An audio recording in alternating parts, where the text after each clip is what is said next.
Pues al hilo de lo que me estás explicando, es importante dar responsabilidad a los hijos o al futuro heredero en compromiso, en orden, en disciplina, en hacerlo vincular lo más pronto posible hacia la empresa, o el hijo tiene que hacer una educación paralela a la que se realiza en la empresa. Esa pregunta que me dices, José Antonio, muchas gracias, porque es muy importante. A ver, ¿por qué fallan las empresas familiares ya en segunda generación? ¿Dónde está la causa de la mortandad? Hay una palabra que es esencial y hay que entenderla, que es el tema de propiedad. Y tenemos que diferenciar en que ser heredero de una empresa se nace, ser accionista se hace. Claro, esa es la diferencia. Es una diferencia. Y cuando decimos ser accionista se hace, es porque el concepto de propiedad, el de ser propietario, el de ser accionista, implica una formación, implica un entender que tienes, por supuesto, una serie de derechos, pero también tienes una serie de obligaciones. Y en este caso a veces te encuentras con familias, que yo las llamo un poco así, bueno, diríamos que por meterme con ellas, el concepto de familias, bueno, pues que son funcionarias. Como soy heredero y tengo un paquete accionarial y por ese paquete accionarial, en función de, bueno, pues de los beneficios que genera la empresa, me corresponde, yo qué sé, si somos 2 hermanos, el 50%, pues no me tengo que preocupar de nada. Al final del ejercicio fiscal pongo la mano y algo caerá, o mucho, ¿no? Claro, ese concepto es un concepto de propietario pasivo, ¿no? Claro. No de propietario activo, ¿eh? Un accionista activo es un accionista que, bueno, pues entiende un balance, entiende una cuenta de resultado, entiende una estrategia, y no es lo mismo que nos endeudemos hasta aquí, que pasemos, digamos, un límite de riesgo razonable. Cuando te encuentras con una familia que el concepto de propiedad ya en segunda generación falla bastante, si no digo en todos, pero en alguno, ahí va a haber problemas muy serios en pocos años. Y eso es enormemente importante, educar a la familia como propietarios. En el accionariado. O sea, que lo más pronto posible, tanto los hijos como los futuros herederos tienen que formar parte del compromiso y de la responsabilidad sobre la empresa. Y luego pues ya se irán educando en función de las necesidades que la empresa tenga o que él decida de continuar. Claro. Muy bien. Es decir, ser una empresa familiar implica de una manera más o menos consciente el que esta empresa continúe en la siguiente generación. Entonces, la pregunta que nos tenemos que hacer siempre, la generación que en ese momento estamos gobernando la empresa, ¿cómo estamos gestionando el proceso sucesorio?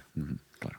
Y si no estamos enseñando a gobernarse a los hijos, pues posiblemente quieran hacerlo como una familia doméstica que decíamos antes, ¿no? Lo mío es mío y ya lo gestiono yo, y lo tuyo es tuyo y ya lo gestionas tú. Si somos 2 hermanos y tenemos el 50% cada uno, claro, y tú dices blanco y yo digo negro, claro, empezamos a bloquear las decisiones. Claro. Y si empezamos a bloquear las decisiones, empieza la empresa a quebrar su competencia, su competitividad. Y en pocos años a lo mejor resulta que no se ponen de acuerdo ni para venderla. Claro. Bueno, siguiendo con el hilo, para evitar esas circunstancias límite que tú me estás explicando, yo creo que es muy importante el que la empresa familiar tenga una fuerte entidad colectiva, ¿no? Y una buena comunicación. Cierto. Entonces, eso nos lleva a que hay que hacer un entrenamiento o unas reuniones entre familiares de diferentes ramas familiares, sean ramas familiares, la familia política, las nuevas generaciones, que todos se reúnan o en reuniones lúdicas de comidas o tal, o en reuniones ya más oficiales para hablar de temas de la empresa. Eso es importante hacerlo lo más pronto posible también, me imagino, para no llegar a las situaciones estas que me estabas comentando tú, ¿no? Claro. Porque aparte de los 2 hijos que tú me dices que tenían 50 y 50, luego hay las mujeres de estos hijos, los hijos de estos matrimonios, y claro, todos esos tienen que empaparse de lo que es la empresa. Y entonces hay que hacer un trabajo bastante importante en esas reuniones o en esas reuniones lúdicas, ¿no? 2 palabras o 2 cuestiones que me comentas, ¿no? Por una parte, la identidad como familia empresaria, ¿eh? Una familia empresaria que no tiene una identidad muy cohesionada entre ellos se va fragmentando con el paso del tiempo. Y nadie quiere pertenecer a una entidad que no la identifica. Claro. Entonces, esto es importantísimo no olvidarlo, ¿no? La otra cuestión es el tema de la formación. Una familia, si se forma, la formación te permite un acto de gobierno. Sin formación no puedes gobernarte. Esto es fundamental, ¿no? Y es un tema además estratégico, ¿no? Por eso necesitamos que los propietarios se formen para saber gobernarse internamente. Porque van a tener que tomar decisiones, y esas decisiones sin formación, pues posiblemente sean más desde el interés propio, porque no hay una identidad colectiva, que desde el propósito común. Eso te lleva un poco al suicidio lento de que cada uno priorice sus intereses con respecto a ese propósito común. Y tenemos que a los hijos enseñarles a tener un propósito común. Si quieren ir solos, posiblemente vayan más rápido, pero si quieren ir lejos, tienen que ir conjuntamente. Y la apuesta estratégica de una empresa familiar es siempre intergeneracional. En una empresa no familiar, cuando hablamos de objetivos estratégicos, decimos a 3, 4, 5 años. Cuando nosotros hablamos en la empresa familiar de un objetivo estratégico es qué empresa queremos dejar a los hijos. Y esos son los próximos 20 o 30 años.